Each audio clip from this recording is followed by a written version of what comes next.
ಪುಲ್ವಾಮಾ ದಾಳಿಯಾಗಿತ್ತು. 40ಕ್ಕೂ ಹೆಚ್ಚು ಭಾರತೀಯ ಯೋಧರು ಹುತಾತ್ಮರಾಗಿದ್ದರು. ಒಬ್ಬ ವ್ಯಕ್ತಿಯದೊಂದು ಹೇಳಿಕೆ, ಹುತಾತ್ಮ ಯೋಧರ ಪಟ್ಟಿ ನೋಡಿ, ಇವರ ಸರ್ನೇಮ್ಗಳನ್ನು ನೋಡಿ, ಇವರೆಲ್ಲರ ಸರ್ನೇಮ್ಗಳನ್ನು ನೋಡಿ ಹುತಾತ್ಮರಾದವರದ್ದು, ಇದನ್ನು ನೋಡಿದ್ರೆ ಅರ್ಥ ಆಗುತ್ತೆ ದೇಶಕ್ಕಾಗಿ ಪ್ರಾಣ ಕೊಡೋ ಸಮುದಾಯಗಳು ಯಾವ್ಯಾವುದು ಅಂತ.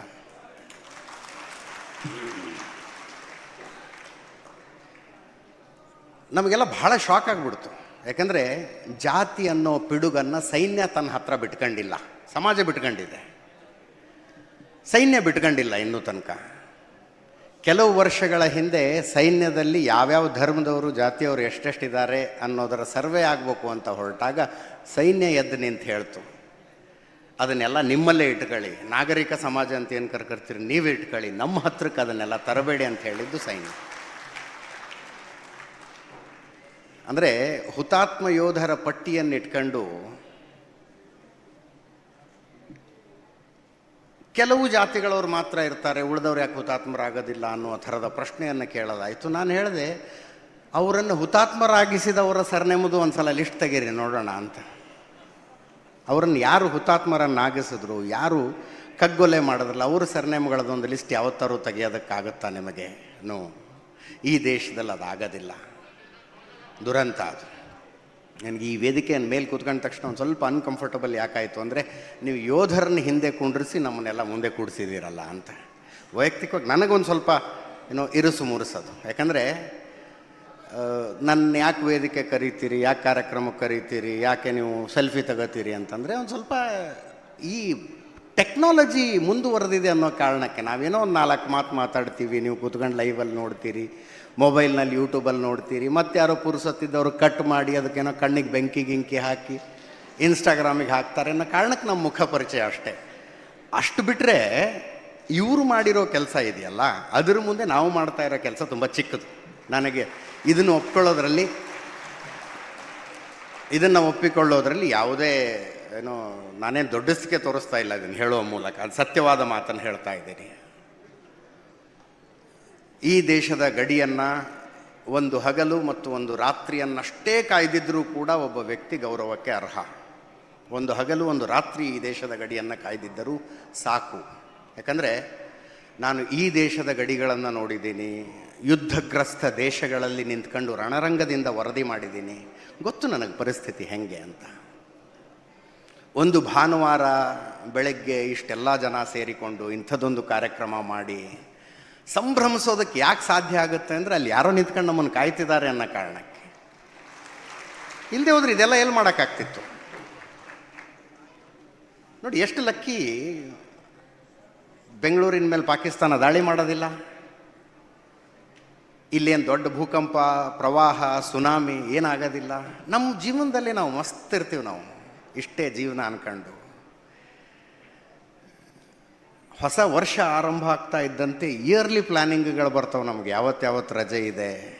ಇನ್ಯಾವುದೋ ಒಂದು ನಿನ್ನೆ ರೀಲ್ಸ್ ನೋಡ್ತಾ ಇದ್ದೆ ನಾನು, 2025ರಲ್ಲಿ 13 ದಿವಸ ನೀವು ರಜೆ ಹಾಕಿಬಿಟ್ರೆ ಟೋಟಲ್ 56 ದಿವಸದ ರಜೆ ಹೆಂಗೆ ತಗೋಬೋದು ಅಂತ ರೀಲ್ಸ್ ಮಾಡಿ ಹಾಕಿದ್ರಿ ಯಾರೋ ಪುಣ್ಯ. ಇಷ್ಟು ಅಂದರೆ ಇಡೀ ವರ್ಷದ ಪ್ಲ್ಯಾನ್ ಇದೆ ನಮ್ಮದು.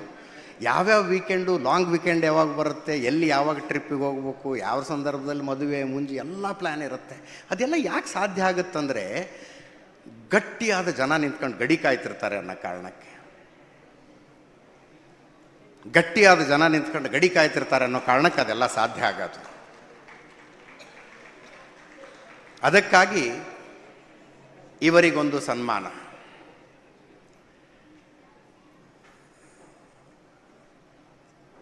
ಆರಂಭದಲ್ಲಿ ಹುತಾತ್ಮ ಯೋಧರನ್ನು ನೆನಪಿಸಿಕೊಂಡು 1 ನಿಮಿಷದ ಮೌನ, ಆನಂತರ ಒಂದು ಹಾಡು ಹಾಕಿದ್ರು, ಆ ಮೇರೆ ವತನ್ ಕೆ ಲೋಗೋ ಜರಾ ಆಂಖ್ ಮೇ ಭರಲೋ ಪಾನಿ, ಜೋ ಶಹೀದ್ ಹುए हैं ಉನ್ಕೆ ಜರಾ ಯಾದ್ ಕರೋ ಕುರ್ಬಾನಿ. ಸೈನ್ಯ ಅಂದರೆ ಬರೀ ಕೊಲ್ಲೋದು ಸಾಯೋದು ಅಷ್ಟೇ ಅಲ್ಲ. ಭಾರತೀಯ ಸೈನ್ಯ, ನಾನು ಎಲ್ಲಿ ನಿಂತ್ಕೊಂಡಾದರೂ ಹೇಳ್ತೀನಿ, ಅದನ್ನು ಪ್ರಪಂಚದ ಅತ್ಯಂತ ಮೌಲಿಕವಾದ ಮತ್ತು ನೈತಿಕವಾದ ಸೈನ್ಯ. ಇಷ್ಟು ಮೊರಾಲಿಟಿ ನೀವೆಲ್ಲೂ ನೋಡೋದಕ್ಕೆ ಸಾಧ್ಯ ಇಲ್ಲ. ಒಬ್ಬ ಮನುಷ್ಯನ ಒಳಗಿರುವಂಥ ಅತ್ಯುತ್ತಮ ಗುಣಗಳನ್ನೆಲ್ಲ ಹೊರಗೆ ತೆಗೆದು ಪ್ರಕಟಿಸುವಂತೆ ಮಾಡುವ ಸಾಮರ್ಥ್ಯ ಭಾರತೀಯ ಸೈನ್ಯಕ್ಕಿದೆ. Best of his personality comes out when he is in Indian defence. ಆತನ ವ್ಯಕ್ತಿತ್ವದಲ್ಲಿರುವ ಅತ್ಯುತ್ತಮ ಅಂಶಗಳನ್ನು ಭಾರತೀಯ ಸೈನ್ಯ ಹೊರಗೆ ತೆಗೆಯುತ್ತೆ. I have seen it. ಭಾರತೀಯ ಸೈನ್ಯ ಅನ್ನುವಂಥದ್ದು ಕೇವಲ ಯುದ್ಧ ಕಾಲದಲ್ಲಿ ಗಡಿ ಕಾಯು, ಶಾಂತಿ ಕಾಲದಲ್ಲಿ ದೇಶದ ಒಳಗೆಯ ಸಮಸ್ಯೆಗಳನ್ನು ಅಡ್ರೆಸ್ ಮಾಡುವಂಥ ಒಂದು ಸಂಸ್ಥೆ ಮಾತ್ರ ಅಲ್ಲ ಭಾರತೀಯ ಸೈನ್ಯ ಅನ್ನುವಂಥದ್ದು. ಭಾರತೀಯ ಸೈನ್ಯ ಒಂದು ಪರ್ಸ್ನಾಲಿಟಿ ಬಿಲ್ಡಿಂಗ್ ಆರ್ಗನೈಸೇಷನ್. ಅದು ಪರ್ಸ್ನಾಲಿಟಿ ಬಿಲ್ಡಿಂಗ್ ಆರ್ಗನೈಸೇಷನ್. ತುಂಬ ಯೋಚನೆ ಮಾಡೋ ಒಂದು ಮಾತನ್ನು ಹೇಳ್ತಾ ಇದ್ದೀನಿ ನಾನು. ಯಾಕಂದರೆ IPS ಅಧಿಕಾರಿ, ಒಬ್ಬ ನ್ಯಾಯಾಧೀಶರಿದ್ದಾರೆ ಈ ವೇದಿಕೆಯ ಮೇಲೆ. ನಾನು ಭಾಳ ಸಣ್ಣವನಿದ್ದೆ. ಒಬ್ಬ ಕಾಗೇರಿ ಅವರು ಕೂಡ ಕ್ಷಮಿಸ್ಬೇಕು ನನ್ನ, ಇಂಥದ್ದೊಂದು ಉದಾಹರಣೆ ಕೊಡ್ತಿದ್ದೀನಿ ಅನ್ನೋ ಕಾರಣಕ್ಕೆ. ಒಬ್ಬ ಶಾಸಕರು ಒಬ್ಬ KAS ಅಧಿಕಾರಿಯನ್ನು ಬೈಯೋದನ್ನು ಕಣ್ಣಾರೆ ನೋಡಿದೆ. ನಾನು ಭಾಳ ಚಿಕ್ಕವನಿದ್ದೆ. MLA ಒಬ್ಬರು KAS ಆಫೀಸರ್ನ ಬೈತಾಯಿದ್ರು. ಆ MLA ಅನಕ್ಷರಸ್ಥರು, ಹೆಬ್ಬೆಟ್ಟು. ಅದನ್ನು ನೋಡಿದಾಗ ನನಗನ್ನಿಸ್ತು, ಹೌದು, ವಿದ್ಯೆ ಸರ್ವಶಕ್ತಿಮಾನ, ಹೌದು, ವಿದ್ಯೆ ತಾಕತ್ತಿದೆ ವಿದ್ಯೆಗೆ. ಆದರೆ ಒಬ್ಬ ಶಾಸಕಾಂಗದ ಎದುರು ಅದು ಕೂಡ ತಲೆ ತಗ್ಸ್ಕೊಂಡು ನಿಲ್ಲಬೇಕಾದ ಪರಿಸ್ಥಿತಿ ಅಲ್ಲ. ಅವಾಗ ನಾನೊಂದು ಯೋಚನೆ ಮಾಡಿದೆ, ಜೀವನದಲ್ಲಿ ಯಾವತ್ತೂ ಸರ್ಕಾರಿ ನೌಕರಿ ಒಂದು ಮಾಡೋದಿಲ್ಲ ನಾನು ಅಂತ. ಪ್ರತಿಜ್ಞೆ, ಅದು ಭೀಷ್ಮ ಪ್ರತಿಜ್ಞೆ. ಸರ್ಕಾರಿ ನೌಕರಿಗೊಂದು ಸೇರ್ಕೋಬಾರ್ದು ನಾನು, ಬೇರೆ ಏನಾದ್ರು ಮಾಡೋಣ ಅಂತ. ಆದರೆ ನಾನು SLCಲಿದ್ದೆ, 10th ಸ್ಟ್ಯಾಂಡರ್ಡ್ ಓದ್ತಾ ಇದ್ದೆ. ಕಾರ್ಗಿಲ್ ಯುದ್ಧ, ಫಸ್ಟ್ ಟೆಲಿವೈಸ್ಡ್ ವಾರ್ ಆಫ್ ಇಂಡಿಯಾ, ಭಾರತದ ಮೊಟ್ಟ ಮೊದಲನೇ ಯುದ್ಧ TV ನಾವು ನೋಡಿದಂಥದ್ದು. ಆ ಸಂದರ್ಭದಲ್ಲಿ ನನ್ನ ನಿರ್ಧಾರ ಬದಲಾಯಿತು. ಸರ್ಕಾರಿ ನೌಕರಿ ಅಂತ ಮಾಡಿ ಸರ್ಕಾರಿ ಸಂಬಳ ಅಂತ ತಗೊಂಡ್ರೆ ನಾನು ಭಾರತೀಯ ಸೈನ್ಯದಲ್ಲೊಂದು ತಗೋಬೇಕು ಅಂತ. ಭಾರತೀಯ ಸೈನ್ಯದಲ್ಲಿ ತಗೋಬೇಕು. ಇನ್ನೂ ತನಕ ನಾನು ನನ್ನ ಜೀವನದಲ್ಲಿ ಹಾಕಿರುವ ಒಂದೇ ಒಂದು ಅರ್ಜಿ ಅಂದರೆ ಅದು ಇಂಡಿಯನ್ ಏರ್ಫೋರ್ಸಿಗೆ ಹಾಕಿದ್ದೆ ನಾನು. ಬಟ್ ಯಾಕೋ ಏರ್ಫೋರ್ಸ್ ನನ್ನನ್ನು ಒಳಗೆ ಬಿಟ್ಕೊಳ್ಳಿಲ್ಲ. ತುಂಬ ಆಸೆ ಇತ್ತು ನನಗೆ ಫೈಟರ್ ಜೆಟ್ ಪೈಲಟ್ ಆಗಬೇಕು ಅಂತ. ಕ್ಯಾಪ್ಟನ್ ನಚಿಕೇತ್ ಅಂತ ಆ ಸಂದರ್ಭದಲ್ಲಿ ಇನ್ನೂ ತನಕ ನನಗೆ ಅವರ ಮುಖ ನೆನಪಿದೆ. ಅವರ ವಿಮಾನವನ್ನು ಪಾಕಿಸ್ತಾನಿ ಪಡೆಗಳು ಹೊಡೆದುರುಳಿಸಿ ಅವರು ಜೀವಂತವಾಗಿ ಸೆರೆ ಸಿಕ್ಕಾಗ ವಾಪಸ್ ಅವ್ರನ್ನ, ನೀವು ಅಭಿನಂದನ್ ನೋಡಿದ್ರಲ್ಲ, ಆ ರೀತಿಯಲ್ಲಿ ಆವಾಗ ನಾವು ಕ್ಯಾಪ್ಟನ್ ನಚಿಕೇತನ್ ನೋಡಿದ್ವಿ. ಅಂಥದ್ದೊಂದು ಘಟನೆಯನ್ನು, ಅಂಥದ್ದೊಂದು ದೃಶ್ಯವನ್ನು ನೋಡ್ಕೊಂಡು ಬೆಳೆದಂಥವ್ರು ನಾವು. ನನ್ನ ದೃಢ ನಿರ್ಧಾರ ಬದಲಾಗಿತ್ತು. ನಾನು ಸರ್ಕಾರಿ ಸಂಬಳ ಅಂತ ತಗೊಂಡ್ರೆ ಭಾರತೀಯ ಸೈನ್ಯದಲ್ಲಿ ಒಂದು ತಗೊಳ್ಬೇಕು ಅಂತ ನಾನು ಇದುವರೆಗೂ ಸಲ್ಲಿಸಿರುವ ಏಕೈಕ ಅರ್ಜಿ ಅದು. ಅವತ್ತಿನ ಆ ಟೆಲಿವೈಸ್ಡ್ ವಾರಲ್ಲಿ ಮೊಟ್ಟ ಮೊದಲ ಹುತಾತ್ಮರದೊಂದು ಪಡೆ, 21 ವರ್ಷ, ಸೌರಭ್ ಕಾಲಿಯಾ ಅಂತ. ನಾನೊಂದು ದಿವಸ ನಮ್ಮ ಮನೇಲಿ, ಹುಬ್ಳಿ ಹತ್ರ ಚಬ್ಬಿ ನಮ್ಮೂರು, ಮನೇಲಿ ಕೂತ್ಕೊಂಡು ತಿಂಡಿ ತಿಂತಾ ಇದ್ದೆ. TV ಸೌರಭ್ ಕಾಲಿಯಾ ತಾಯಿಯ ಇಂಟರ್ವ್ಯೂ ಬರ್ತಾಯಿತ್ತು. ತಾಯಿ ಹೇಳ್ತಾ ಇದ್ರು, ಸೌರಭ್ ಕಾಲಿಯಾ ಚಿಕ್ಕವನಿದ್ದಾಗ ಅಮ್ಮ ಮಗ ಇಬ್ಬರು ಕೂತ್ಕೊಂಡು TV ನೋಡ್ತಿದ್ರಂತೆ. ಅವ್ರ ತಾಯಿ ಘಟನೆ ನೆನಪಿಸಿಕೊಳ್ತಾ ಇದ್ರು ಅದನ್ನು. ಅಮ್ಮ ಮಗ ಇಬ್ಬರು ಕೂತ್ಕೊಂಡು TV ನೋಡ್ತಾ ಇದ್ರಂತೆ. TV ಕಪಿಲ್ ದೇವ್ ತಾಯಿದ ಇಂಟರ್ವ್ಯೂ ಬರ್ತಾ ಇತ್ತಂತೆ. ಅಮ್ಮ ಸಣ್ಣ ಮಗನಿಗೆ ಹೇಳ್ತಾರೆ, ನೋಡು ಕಪಿಲ್ ದೇವ್ ಎಷ್ಟು ದೊಡ್ಡ ಮನುಷ್ಯ, ಅವನ ಕಾರಣಕ್ಕಾಗಿ ಅವನ ತಾಯಿನೂ TV ಬರ್ತಾ ಇದ್ದಾರೆ ಅಂದರೆ. ಸೌರಭ್ ಕಾಲಿ ಅವತ್ತು ಹೇಳಿದ್ನಂತೆ, ಅಮ್ಮ ದೊಡ್ಡವನಾದ್ಮೇಲೆ ನಾನು ಎಂಥ ಕೆಲಸ ಮಾಡ್ತೀನಿ ಅಂದರೆ ನನ್ನ ಕಾರಣಕ್ಕೆ ನೀನು TV ಬರ್ತೀಯ, ನೋಡ್ತಾ ಇರು ಅಂದಿದ್ನಂತವನು. ಅವತ್ತವನ ತಾಯಿ ನೆನಪಿಸಿಕೊಳ್ತಾ ಇದ್ರು.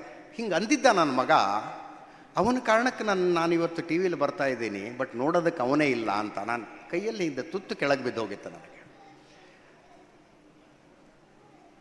ಸನ್ಮಾನ ಬರೀ ಇವ್ರಿಗೆ ಮಾಡಿದರೆ ಸಾಕಾಗೋದಿಲ್ಲ, ಆಗಬೇಕಾಗಿರೋದು ಇವ್ರ ಕುಟುಂಬಸ್ಥರಿಗೆ.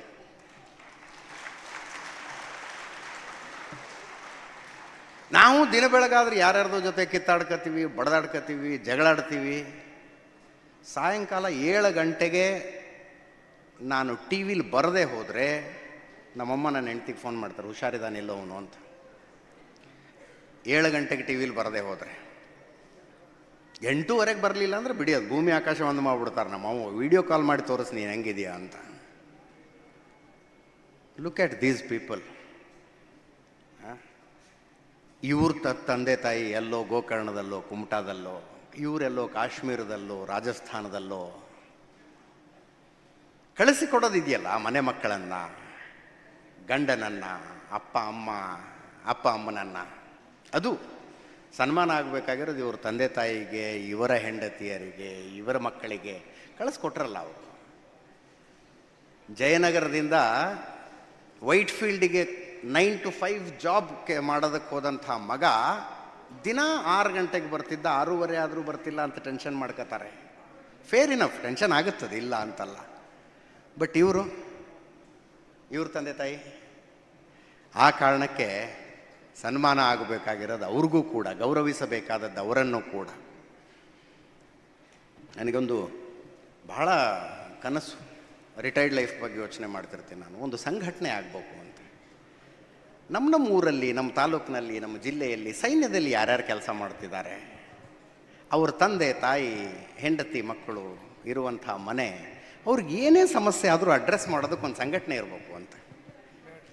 ಇವ್ರು ರಜೆಗೆ ಅಂತ ಬರ್ತಾರಲ್ಲ, ರಜೆಗೆ ಅಂತ ಬಂದರೆ ರೈಲ್ವೆ ಸ್ಟೇಷನ್ಗೆ ಹೋಗಿ ನಿಂತ್ಕೊಂಡು ಇವ್ರದ್ದೊಂದು ಸುಟ್ ಕೇಸ್ ಇಸ್ಕೊಂಡು ಒಂದು 4 ಜನ ಮನೆ ತನಕ ಬಿಟ್ಟು ಬಂದರೆ ಎಷ್ಟು ಖುಷಿ ಆಗುತ್ತೆ ಅವ್ರಿಗೆ. ರಜೆ ಮುಗಿಸಿ ಇವ್ರು ಮತ್ತೆ ಪೋಸ್ಟಿಂಗ್ ಎಲ್ಲಿರುತ್ತೋ ಅಲ್ಲಿಗೆ ಹೋಗ್ತಾ ಇರೋವಾಗ ರೈಲ್ವೆ ಸ್ಟೇಷನ್ ತನಕ ಬಿಟ್ಟು, ಟೆನ್ಷನ್ ಮಾಡ್ಕೋಬೇಡಿ ಸರ್, ನಿಮ್ಮಪ್ಪ ಅಮ್ಮ ಬೇರೆ ಅಲ್ಲ, ನನ್ನ ತಂದೆ ತಾಯಿ ಬೇರೆ ಅಲ್ಲ, ನಿಮ್ಮ ಪತ್ನಿ ನನ್ನ ಸಹೋದರಿ ಇದ್ದಂಗೆ, ನಿಮ್ಮ ಮಕ್ಕಳದ್ದು ಏನು ತಲೆ ಕೆಡಿಸ್ಕೋಬೇಡಿ, ನಾವಿರ್ತೀವಿ, ಡೋಂಟ್ ವರಿ, ಏನೇ ಇದ್ದರೂ ನಮಗೊಂದು ಕಾಲ್ ಮಾಡಿ ಅಂತ ಅವ್ರಿಗೊಂದು ಅಭಯ ಕೊಟ್ಟು ಟ್ರೈನ್ ಹತ್ತಿಸಿದ್ರೆ ಎಷ್ಟು ನಿಶ್ಚಿಂತರಾಗಿ ಕೆಲಸ ಮಾಡೋದಕ್ಕಾಗತ್ತೆ ಅವರು ಅಂತ ಅಲ್ವಾ. ಇದು ಯಾಕೋ ಯೋಚನೆ ಬಂತು ಅಂದರೆ, ಮುಂಬೈ ಭಯೋತ್ಪಾದಕ ದಾಳಿಯಲ್ಲಿ ಮೃತಪಟ್ಟ ಪೊಲೀಸ್ ಇನ್ಸ್ಪೆಕ್ಟರ್ ಹೆಂಡ್ತಿನ ನಾನು ಮಾತಾಡಿಸ್ತಾ ಇದ್ದೆ ಮುಂಬೈಯಲ್ಲಿ. ಅವರ ಹೆಸರು ಸ್ಮಿತಾ ಸಲಾಸ್ಕರ್ ಅಂತ. ಅವರ ಗಂಡ ವಿಜಯ್ ಸಲಾಸ್ಕರ್ ಭಯೋತ್ಪಾದಕರ ದಾಳಿಗೆ ತೀರ್ಕೊಂಡಿದ್ರು. ಮರಣೋತ್ತರ ಅಶೋಕ ಚಕ್ರ ಪ್ರಶಸ್ತಿಯನ್ನು ಕೊಡಲಾಗಿತ್ತು ಅವ್ರಿಗೆ. ಅವರ ಇಂಟರ್ವ್ಯೂ ಮಾಡ್ತಿರೋರು, ಸುಮ್ಮನೆ ಮಾತಾಡಿಸ್ತಿರುವಾಗ ನಾ ಕೇಳಿದೆ ಅವ್ರಿಗೆ, ನಿಮ್ಮ ಗಂಡ ಮಾಡಿದ ಕೆಲಸದ ಬಗ್ಗೆ ನಿಮಗೆ ಹೆಮ್ಮೆ ಇದೆಯಾ ಅಂತ ಕೇಳಿದೆ. ಒಂದು ಸ್ವಲ್ಪ ಕಣ್ಣಲ್ಲಿ ನೀರು ಬಂತು ಅವ್ರಿಗೆ, ಸ್ವಲ್ಪ ಕಣ್ಣಲ್ಲಿ ನೀರು ಬಂತು. ಗಂಡ ಹುತಾತ್ಮನಾದ ನಂತರದ ಜೀವನ ಅಂತ ಕೇಳಿದೆ. ಒಂದು ಘಟನೆ ಹೇಳಿದರು ಅವರು. ಮರಣೋತ್ತರ ಅಶೋಕ ಚಕ್ರವನ್ನು ಪಡೆದಂಥವರಿಗೆ, ಅವರ ಕುಟುಂಬದವರಿಗೆ ಗೌರ್ಮೆಂಟ್ ಒಂದು ಕಾರ್ಡ್ ಕೊಡುತ್ತೆ. ಆ ಕಾರ್ಡ್ ತೋರಿಸಿ ಎಲ್ಲ ಟೋಲ್ಗಳಲ್ಲೂ ಫ್ರೀಯಾಗಿ ಓಡಾಡಬಹುದು, ಟೋಲ್ಗಳಲ್ಲಿ ಫ್ರೀಯಾಗಿ ಓಡಾಡಬಹುದು. ಅವರು ಪುಣೆ ಮುಂಬೈ ಎಕ್ಸ್ಪ್ರೆಸ್ ವೇನಲ್ಲಿ ಆ ಕಾರ್ಡ್ ತೋರಿಸಿದ್ರಂತೆ. ಅಲ್ಲಿ ಕುಂತಿದ್ದ ಹುಡುಗ ನೋಡಿ, ಇವೆಲ್ಲ ನಡೆಯೋದಿಲ್ರಿ ಅಂದಿದ್ದಾನೆ, ಇವೆಲ್ಲ ನಡೆಯೋದಿಲ್ರಿ. ಅವ್ರು ಹೇಳಿದ್ದಾರೆ ಸ್ಮಿತಾ ಅವರು, ಇಲ್ಲಪ್ಪ, ಮರಣೋತ್ತರ ಅಶೋಕ ಚಕ್ರ ಪಡೆದ ವಿಜಯ್ ಸಲಾಸ್ಕರ್ ಪತ್ನಿ ನಾನು, ನಮಗೆ ಉಚಿತವಾಗಿ ಪ್ರಯಾಣ ಮಾಡೋದಕ್ಕೆ ಸರ್ಕಾರ ಕೊಟ್ಟಿರುವ ಗೆಜೆಟ್ ನೋಟಿಫಿಕೇಷನ್ ಇದೆ ನೋಡು ಅಂತ ತೋರ್ಸಕ್ಕೆ ಹೋದ್ರಂತೆ. ಅವನಿಗದೆಲ್ಲ ಅರ್ಥ ಆಗಿಲ್ಲ. ನೀವು VIP ಆದರೆ ಕಾರಿನ ಮೇಲೆ ರೆಡ್ ಲೈಟ್ ಹಾಕೊಂಬನ್ನಿ, ಯಾವ್ಯಾವುದೋ ಕಾರ್ಡ್ ಇಟ್ಕೊಂಬಂದರೆ ಬಿಡೋದಕ್ಕಾಗೋದಿಲ್ಲ ಅನ್ನಂಥವನು. ಅವಾಗ ಸ್ಮಿತಾ ಸಲಾಸ್ಕರ್ ಹೇಳ್ತಾರೆ, ನಾನು ದೇಶಕ್ಕೆ ಗಂಡನ್ನೇ ಕೊಟ್ಟವಳಪ್ಪ, ನಿನಗೆ 45 ರೂಪಾಯಿ ಕೊಡೋದಿಲ್ವಾ ಅಂದ್ಲಾದ್ರು. ಆ ಸೆನ್ಸಿಟಿವಿಟಿಯನ್ನು ಹುಟ್ಟು ಹಾಕುವಂಥ ಕೆಲಸ ನೀವು ಆದಂಥವ್ರು ಮಾಡಬೇಕು. ಸಮಾಜದ ಕರ್ತವ್ಯ ಅದು, ಸಮಾಜದ ಕರ್ತವ್ಯ. ಅಲ್ಲಿ ಇನ್ನೊಂದು ದೇಶದ ಕಡೆ ಮುಖ ಮಾಡಿಕೊಂಡು ನಿಂತು ಗಡಿಯನ್ನು ಕಾಯ್ತಾ ಇರೋರಿಗೆ, ಅಯ್ಯೋ ನಮ್ಮ ತಂದೆ ತಾಯಿ ಊಟ ಮಾಡಿದ್ರೋ ಇಲ್ವೋ, ಅವ್ರು ಟ್ಯಾಬ್ಲೆಟ್ ತಗೊಂಡ್ರೋ ಇಲ್ವೋ, ಅವ್ರು ಗೌರ್ಮೆಂಟ್ ಏನೋ ಹಾಸ್ಪಿಟ್ಲಿಗೆ ಹೋಗೋದಕ್ಕೆ ಅಪಾಯಿಂಟ್ಮೆಂಟ್ ಫಿಕ್ಸ್ ಆಗಿತ್ತು ಹೋಯ್ತೋ ಇಲ್ವೋ, ಮಗನಿಗೆ ಅಡ್ಮಿಷನ್ ಆಯಿತೋ ಇಲ್ವೋ, ಯಾವುದೋ ಪಕ್ಕದ ಸೈಟ್ನವರು ನಮ್ಮ ಜೊತೆ ಜಗಳ ಮಾಡ್ತಾಯಿದ್ರು, ಅದು ಬಗೆಹರಿತೋ ಇಲ್ವೋ, ತಹಶೀಲ್ದಾರ್ ಹತ್ರ ಪತ್ನಿ ಒಬ್ಬರೇ ಹೋಗಿದ್ರೋ ಏನೋ ಅನ್ನುವ ಚಿಂತೆ ಅವ್ರಿಗೆ ಆಗೋದಕ್ಕೆ ಬಿಡಬಾರ್ದು. ಸಮಾಜದ ಕರ್ತವ್ಯ ಅದು, ಸಮಾಜದ ಕರ್ತವ್ಯ ಅದು. ಅಂಥ ಕರ್ತವ್ಯವನ್ನು ಸಮಾಜ ನಿರ್ವಹಿಸಬೇಕು. ಅವರು they have to fight only in one front. ಶತ್ರು ದೇಶದ ಜೊತೆಗೆ ಮಾತ್ರ ಯುದ್ಧ ಮಾಡಬೇಕು ಅವರು. ಇಲ್ಲಿ ಒಳಗೂ ಯುದ್ಧ ಮಾಡು, ಹೊರಗೂ ಯುದ್ಧ ಮಾಡು ಅಂದರೆ ದಣದು ಹೋಗ್ತವೆ ಜೀವಗಳು. ಅದಕ್ಕೆ ಅವಕಾಶ ಸಮಾಜ ಕೊಡಬಾರ್ದು. ಕೊನೆಯದಾಗಿ, ಇದನ್ನು ಅನೇಕ ವೇದಿಕೆಗಳಲ್ಲಿ ಹೇಳಿದ್ದೀನಿ, ಇನ್ನೂ ಅನೇಕ ವೇದಿಕೆಗಳಲ್ಲಿ ಹೇಳ್ತೀನಿ ನಾನು. ಸೈನ್ಯ ಮತ್ತು ಸಮಾಜದ ಸಂಬಂಧ ಮತ್ತು ಕರ್ತವ್ಯಗಳು ಹೆಂಗಿರ್ತವೆ ಅನ್ನೋದಕ್ಕೆ ಉದಾಹರಣೆ. ಕಳೆದ ವರ್ಷ ನಾನು ಇಸ್ರೇಲ್ ಹಮಾಸ್ ಯುದ್ಧದ ವರದಿಗೆ ಹೋಗಿದ್ದೆ. ಗಾಜಾದ ಗಡಿಯಲ್ಲಿ ನಿಂತ್ಕೊಂಡು, ಗಾಜಾ ಆ ಕಡೆ ಈ ಕಡೆ ಇಸ್ರೇಲು. ನಾವು ಹೋದ ತಕ್ಷಣ ಟೆಲ್ ಅವೀವ್ನಲ್ಲಿ ಒಂದು 5 ಸ್ಟಾರ್ ಹೋಟೆಲಲ್ಲಿ ಉಳ್ಕೊಂಡಿದ್ವಿ. ಅಲ್ಲಿ ಒಂದಷ್ಟು ಜನ ಮಕ್ಕಳು, ಕುಟುಂಬಗಳು ಕೆಲವರು ಅಳ್ತಿದ್ರು, ಇನ್ನು ಕೆಲವರು ಏನೋ ಕೌನ್ಸಿಲಿಂಗ್ ಮಾಡ್ತಿದ್ರು. ಮೊದಲನೇ ದಿವಸ ನೋಡಿದ್ದು ನಾವು. ನಾನು ಅಲ್ಲಿ ಇದ್ದವ್ರು ಕರೆದು ಕೇಳಿದೆ, ವಾಟ್ ಈಸ್ ದಿಸ್ ಅಂತ, ಏನಾಗ್ತಿದೆ ಇಲ್ಲಿ ಅಂತ. ಅವ್ರು ಹೇಳಿದ್ರು, ಇಲ್ಲ ಇವರ ಊರುಗಳ ಮೇಲೆ ಭಯೋತ್ಪಾದಕ ದಾಳಿಯಾಗಿದೆ, ಸರ್ಕಾರ ಇವರೆಲ್ಲರನ್ನೂ ಸುರಕ್ಷಿತವಾಗಿ ಕರ್ಕೊಂಬಂದು ಈ ಹೋಟೆಲಲ್ಲಿ ಇಟ್ಕೊಂಡಿದೆ, ಅವರು ಶಾಕ್ ಆಗಿದ್ದಾರಲ್ಲ, ಅದಕ್ಕೆ ಸೈಕಾಲಜಿಸ್ಟ್ಗಳ ಕೌನ್ಸಿಲಿಂಗ್ ಮಾಡ್ತಾ ಇದ್ದಾರೆ ಅಂತ. ನಾನು ನೋಡ್ತಾ ಇದ್ದೆ, ಮಕ್ಕಳ ಕೈಯಲ್ಲೆಲ್ಲ ಹೊಸ ಹೊಸ ಆಟಿಕೆಗಳಿದ್ವು. ಅಂದರೆ ಒಂದು ಭಯೋತ್ಪಾದಕ ದಾಳಿಯ ಶಾಕು ಮಕ್ಕಳಿಗೆ ಆಗಬಾರ್ದು ಅಂತ. ಅಲ್ಲಿಂದ 70 ಕಿಲೋಮೀಟರ್ ದೂರದಲ್ಲಿ ಗಾಜಾದ ಬಾರ್ಡರ್ ಇತ್ತು. ಒಂದು ಗೆರೆ ಆ ಕಡೆ ಯುದ್ಧದಿಂದ ಸಂತ್ರಸ್ತರಾದವರಿಗೆ ಅನ್ನ ನೀರು ಒತ್ತಟ್ಟಿಗಿರಲಿ, ಗಾಯಕ್ಕೊಂದು ಬ್ಯಾಂಡೇಜ್ ಸಹಿತ ಇರಲಿಲ್ಲ. ಮಕ್ಕಳು ಬೀದಿಯಲ್ಲಿ ಸಾಯ್ತಾ ಇದ್ರು. ಅಲ್ಲಿ ನಿಂತ್ಕೊಂಡು ಯೋಚನೆ ಮಾಡ್ತಿದ್ದೆ ನಾನು, ಒಂದು ಗೆರೆ ಇದೆ, ಗೆರೆಯಿಂದ ಈ ಕಡೆ ಒಂದು ಸರ್ಕಾರ ಆಘಾತಕ್ಕೊಳಗಾದ ಕುಟುಂಬಗಳನ್ನು ಸ್ಟಾರ್ ಹೋಟೆಲ್ನಲ್ಲಿತ್ತು ಸೈಕಾಲಜಿಸ್ಟ್ಗಳನ್ನು ಕರೆಸಿ ಕೌನ್ಸಿಲಿಂಗ್ ಮಾಡ್ತಾ ಇದೆ. ಇನ್ನೊಂದು ಕಡೆ ನೀವು ಬದುಕಿದಿರೋ ಸತ್ತಿದಿರೋ ಅಂತ ಕೇಳೋರಿಲ್ಲ. ಯಾಕಿವಿ ಈ ವ್ಯತ್ಯಾಸ ಅಂತ ನನಗೆ ಆ ಗಡಿಯಲ್ಲಿ ನಿಂತ್ಕೊಂಡಾಗ ಬಂದ ಆಲೋಚನೆ. ಯಾಕೆ ವ್ಯತ್ಯಾಸ ಅಂದರೆ, ಗಡಿಯ ಈ ಕಡೆ ಇದ್ದವ್ರು ಏನು ಆರಿಸ್ಕೊಂಡ್ರು, ಗಡಿಯ ಆ ಕಡೆ ಇದ್ದವ್ರು ಏನು ಆರಿಸ್ಕೊಂಡ್ರು, ಅದರ ಮೇಲೆ ಅವರ ಮಕ್ಕಳ ಭವಿಷ್ಯ ನಿರ್ಧಾರ ಆಗಿತ್ತು. ಇವರು ನೆಮ್ಮದಿಯಾಗಿರ್ಬೇಕು ಅಂದರೆ ನಿಮ್ಮ ಆಯ್ಕೆಗಳು ಸರಿಯಾಗಿರ್ಬೇಕು, ನಮ್ಮ ಆಯ್ಕೆಗಳು ಸರಿಯಾಗಿರ್ಬೇಕು. ಆವಾಗ ಶಾಂತಿ, ಸುವ್ಯವಸ್ಥೆ, ಸುಭದ್ರತೆ ಎಲ್ಲವೂ ಕೂಡ ಇರೋದಕ್ಕೆ ಸಾಧ್ಯ. ನಮ್ಮ ಆಯ್ಕೆಗಳ ಬಗ್ಗೆ ಕೂಡ ನಾವು ಗಮನ ಹರಿಸೋಣ, ಎಚ್ಚರಿಕೆಯಿಂದ ಇರೋಣ. ಮತ್ತೊಮ್ಮೆ 83 ಜನ, ನಾನು 87 ಜನ, ನಾನು ಕೇಳ್ತಾ ಇದ್ದೆ, ಅಷ್ಟು ಜನ ಸೈನಿಕರು ಇದ್ದಾರಾ ಹವ್ಯಕ ಸಮುದಾಯದಲ್ಲಿ ಅಂತ. ಅವ್ರು ಹೇಳಿದ್ರು, ಸಾವಿರಾರು ಇದ್ದಾರೆ ಸರ್, ಇಷ್ಟನೆಯ ವಾರ್ಷಿಕೋತ್ಸವ ಅನ್ನೋ ಕಾರಣಕ್ಕೆ ಇಷ್ಟು ಜನರಿಗೆ ಸನ್ಮಾನ ಮಾಡ್ತಿದ್ದೀವಿ ಅಂತ. ವಾರ್ಷಿಕೋತ್ಸವದ ಅಂದರೆ number of years of Havyaka ಮಹಾಸಭಾದ ಕಾರಣಕ್ಕಾಗಿ ಅಷ್ಟೇ ಜನರಿಗೆ ನಾವು ಸನ್ಮಾನ ಮಾಡ್ತಾ ಇರೋದು ಅನ್ನುವ ಮಾತನ್ನು ಹೇಳಿದ್ರು. ನಾನು ಮಧ್ಯದಲ್ಲಿ ಹೇಳಿದ್ದೀನಿ, ಇನ್ನೊಮ್ಮೆ ಹೇಳ್ತೀನಿ, ಸೈನ್ಯ ಅಂದರೆ ಕೇವಲ ಪ್ರಾಣ ತೆಗೆಯೋದು, ಪ್ರಾಣ ಕೊಡೋದು ಅದಷ್ಟೇ ಅಲ್ಲ, ಒಂದು ಅದ್ಭುತವಾದ ಲೈಫ್ ಸ್ಟೈಲ್ ಇರುತ್ತೆ ಸೈನ್ಯದ್ದು. I envy them. ನನಗೊಂಥರ ಒಬ್ಬ ಸೈನ್ಯಾಧಿಕಾರಿಯನ್ನು, ಯಂಗ್ ಸೈನ್ಯಾಧಿಕಾರಿಗಳನ್ನು ನೋಡಿದಾಗ ಒಂಥರದ ಹೊಟ್ಟೆ ಕಿಚ್ಚು ಕೂಡ ಆಗುತ್ತೆ. ಒಂದು ಅದ್ಭುತವಾದ ಲೈಫ್ ಸ್ಟೈಲ್ ಇರುತ್ತೆ. ಏನು ಗಾಲ್ಫ್ ಆಡ್ತಾರೋ ಅವ್ರದ್ದು, ಏನು ಸ್ಪೋರ್ಟ್ಸ್ ಇರುತ್ತೆ, ಏನೊಂದು 11 ಕೋರ್ಸ್ ಡಿನ್ನರ್ ಸರ್ವ್ ಮಾಡ್ತಾರೆ ಅವ್ರಿಗೆ ವಿಶೇಷ ಕಾರ್ಯಕ್ರಮಗಳಲ್ಲಿ. ಕುದುರೆ ಸವಾರಿ ಮಾಡೋದು ನೋಡ್ಬೇಕು ನೀವು ಅವರು. ಇದೆಲ್ಲ ಯಾಕೆ ಹೇಳ್ತಾ ಇದ್ದೀನಿ ಅಂದರೆ, ಪ್ರತಿಯೊಬ್ಬರೂ ಅದೊಂದು ಆಪ್ಷನ್ನಿನ ಕಡೆಗೆ ಗಮನ ಹರಿಸ್ಬೇಕು. ಭಾರತೀಯ ಸೈನ್ಯದಲ್ಲಿರುವ ಅದೊಂದು ಅವಕಾಶದ ಕಡೆಗೆ ಪ್ರತಿಯೊಬ್ಬರು ಗಮನ ಹರಿಸ್ಬೇಕು. ನಮ್ಮೊಳಗಿನ ನಮ್ಮ ವ್ಯಕ್ತಿತ್ವದ ಅತ್ಯುತ್ತಮ ಅಂಶವನ್ನು ಹೊರಗಡೆ ತಂದು ಒಂದಷ್ಟು ವರ್ಷ ನಮ್ಮಿಂದ ಕೆಲಸ ಮಾಡಿಸಿಕೊಂಡು ವಾಪಸ್ ನಮ್ಮನ್ನು ಸಮಾಜಕ್ಕೆ ಕೊಡುತ್ತಲ್ಲ ಸೈನ್ಯ, ಅದೊಂದು ಅದ್ಭುತವಾದ ಕೆಲಸವನ್ನು ಭಾರತೀಯ ಸೈನ್ಯ ಮಾಡ್ತಾ ಇದೆ. ಆ ಕಾರಣಕ್ಕಾಗಿ ಸೈನ್ಯಕ್ಕೆ ಧನ್ಯವಾದ. ಮತ್ತು ತಮ್ಮ ಸೇವೆಯನ್ನು ಸಮಾಜ ಸದಾ ಕಾಲ ನೆನಪಿನಲ್ಲಿಡುತ್ತೆ.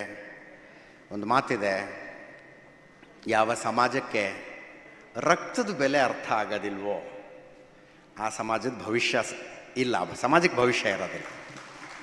ಸಮಾಜದ ಮುಖ್ಯ ಲಕ್ಷಣ ಏನಂದ್ರೆ, ಅದಕ್ಕೆ ಬಲಿದಾನದ ಬೆಲೆ ಗೊತ್ತಿರ್ಬೇಕು, ರಕ್ತದ ಬೆಲೆ ಗೊತ್ತಿರ್ಬೇಕು ಸಮಾಜಕ್ಕೆ. ಸ್ವಾತಂತ್ರ್ಯ ಹೆಂಗೆ ಬಂತೋ ಬೇಡ ಈಗ ಮಾತಾಡೋದು. ಚರಕ ಸುತ್ತಿದ್ದಕ್ಕೆ ಬಂತೋ, ಉಪವಾಸ ಕೂತ್ಕೊಂಡಿದ್ದಕ್ಕೆ ಬಂತೋ, ಕೇಳಿದ್ದಕ್ಕೆ ಕೊಟ್ಟು ಹೋದ್ರು, ಇದೆಲ್ಲ ಬೇಡ ಈಗ. ಬಟ್ ಅದನ್ನು ಉಳಿಸ್ಕೋಬೇಕು ಅಂದರೆ ಇಂಥವ್ರ ಗಡಿಯಲ್ಲಿ ನಿಂತಿರ್ಬೇಕು, ಇಲ್ಲದೇ ಇದ್ರೂ ಉಳಿಯೋದಿಲ್ಲ. ಪುಗ್ಸಟ್ಟೆ ಬಂದಿದ್ರೆ ಪುಗ್ಸಟ್ಟೆ ಹೋಗ್ಬಿಡುತ್ತೆ.